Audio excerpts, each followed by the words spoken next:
It's March, which means it's time for yet another gritty bisexual bodybuilder tumbles into a life of crime with the lesbian gym owner she just met movie. I mean, how many of these are we gonna get?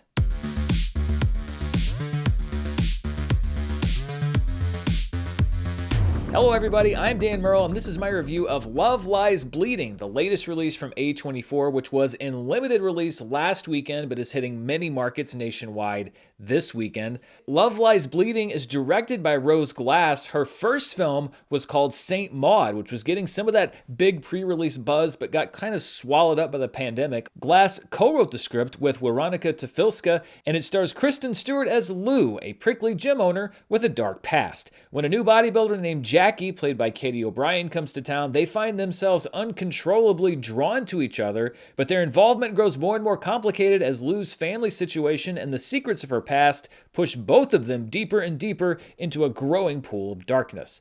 Ed Harris plays Lou Sr., a gun runner and eccentric bug collector who casts a shadow over his estranged daughter. Jenna Malone plays Lou's sister Beth, a victim of domestic violence who not only can't, but won't break the cycle. And Dave Franco plays JJ, Beth's abusive husband and an all-around 80s dirtbag with a spectacularly terrible mullet. But the real standout supporting performance for me was Anna Baryshnikov's role as Daisy, a strung-out local with a crush on Lou who uses what she learns in the movie through a chance encounter as leverage to get what she wants. There's a particular type of crazy that exists in this world. It's the kind of crazy that's just behind the eyes, but you can't really see it. Maybe they seem a little bit eccentric or a little bit quote-unquote off, but sometimes you really see what's going on back there and it scares you a little bit. That's the kind of character that Anna Baryshnikov pulls off in this movie, and she's so good in it, even though it's not a huge role. Her biggest roles as an actor so far have been in Manchester by the Sea and Apple TV Plus's Dickinson. I saw Manchester by the Sea, but it was a long time ago. I didn't see Dickinson, but this actress, Anna Baryshnikov, is one that I will be keeping my eye out for in the future. The movie largely lies, though, in the hands of Kristen Stewart and Katy O'Brien, and this is yet another film for Kristen Stewart that she obviously did for the part and not for the money. I actually went back and looked, and according to my research, even though she's been in some bigger films, Kristen Stewart actually hasn't been in a movie with a budget over $100 million since the final Twilight film back in 2012, Twilight Breaking Dawn Part 2. It seems like ever since that finale, she's used that Bella Swan money to do movies that she wants to do. It's a career of choice, not necessity. She basically bankrolled her future on these big movies that she was known for in the early days and a few more. And yeah, she took some lumps, and a lot of people made fun of her, and a lot of people made fun of those movies. But I think that all of that is outweighed by the really interesting movies that she has decided to do post-Twilight. They're maybe not always masterpieces, but they always have something special about them, and I think that she's always good in them. It's a similar track to what Robert Pattinson has done, also launching out of Twilight, but even he has taken on some of the more high-profile roles, like, of course, Batman and others, that Kristen Stewart hasn't. Lou is a role that perhaps leans a bit more on some of those Kristen Stewart-isms that we know. She's broody and standoffish. She often rebuffs the help of those around her. But Stewart's doing some great work here, especially as the vice tightens and her options for escaping her situation begin to dwindle. There's a key moment in this film where she's asked a question, and she takes a long pause before answering, and you can see her entire life play on her face. All of her life choices, all of her options, everything that's brought her to this point, the stuff that we've seen in this movie and the stuff that we haven't, is all visible as she thinks about what the answer to that question is going to be. That is not an easy moment to play, and Kristen Stewart plays it really well. It's the kind of thing that maybe a lot of people wouldn't even appreciate, but I thought that it was a fantastic moment of acting caught on film. Katy O'Brien's career has been heating up lately. Her last two projects were as Jentorra, the fierce freedom fighter against Kang in Ant-Man and the Wasp: Quantumania, and Elia Kane, an officer fiercely loyal to Moff Gideon in The Mandalorian.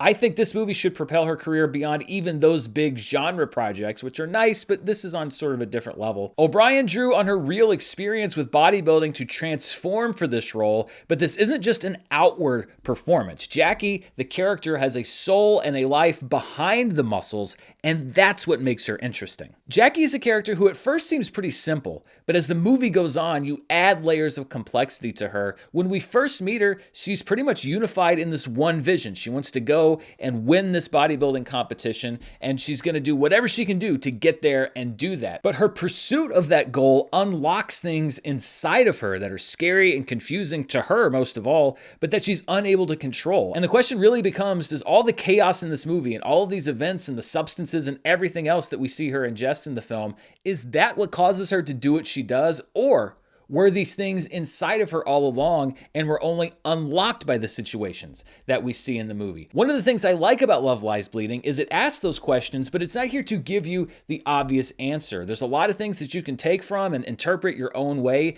but by the end of the movie, it's not like you get that one thing you've been looking for. You start questioning as a viewer whether you've even been asking the right questions or whether you've been asking those questions of the right characters. It's a very, very complex portrait of these characters inside what some may say is a fairly simple crime story. The on-screen chemistry between O'Brien and Stewart is palpable, and Love Lies Bleeding really is able to capture something that very few movies are actually able to capture because it's something that many people aren't comfortable with or shy away from, and that's lust. I'm not talking about love or even sex. I'm talking about that animalistic lust, the kind that drives people to throw caution to the wind, to take focus off everything else in their life, and to just indulge in pure recklessness. This is not a movie about sex and nudity, though it has both of those things. It's about what happens after you've thrown yourself into this thing, and then you start asking questions like, who is this person, and what do they want, and what have I gotten myself into? The lustful side of human nature is severely restricted by ratings boards, and is viewed by many, especially in mainstream films, as unnecessary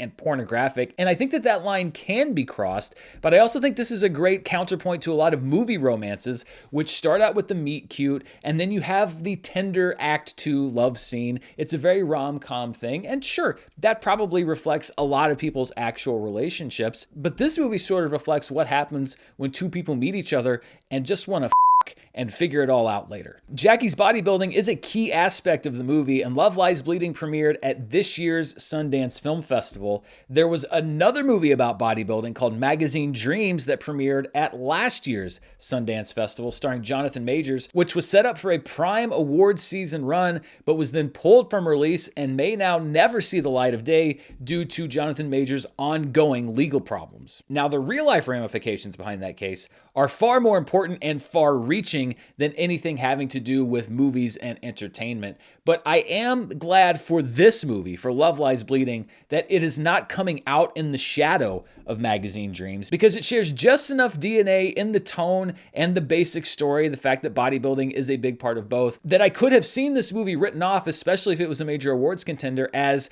the other bodybuilding movie. And it deserves more than that. This movie deserves to stand on its own 2 feet, and I think that it does. Maybe it would have even if Magazine Dreams had come out, but I do think it would have been overshadowed a bit. I found Love Lies Bleeding to be well acted, often surprising, equally erotic and brutal, and tense throughout. This is an A24 release, which means that you're going to get some doses of weirdness, and there are a couple of times, particularly in one key moment, where it may go too far and take audiences out of the movie. It does make some very, I'll say, interesting creative choices, but I think it's reeled in by the actors, by the characters they inhabit, and by some of the thematic and metaphorical things that they're setting up. I actually had to think about it, and once I sort of thought about some of the stuff that happens in the movie, I thought, okay, I think I get where they're going with this, and it's only because you think on other places where maybe they set that up earlier. So it's not a slam dunk, but I think it's definitely worth your time, and on my personal scale, Love Lies Bleeding lands solidly in the it's good category, although I will put a bit of a viewer advisory on this, sort of like I did with Poor Things,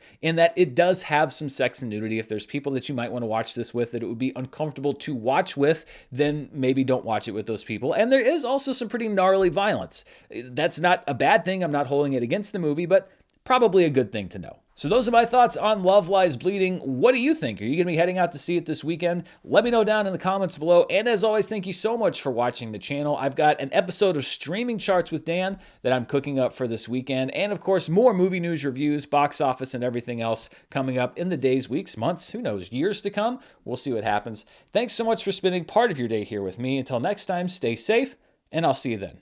Bye.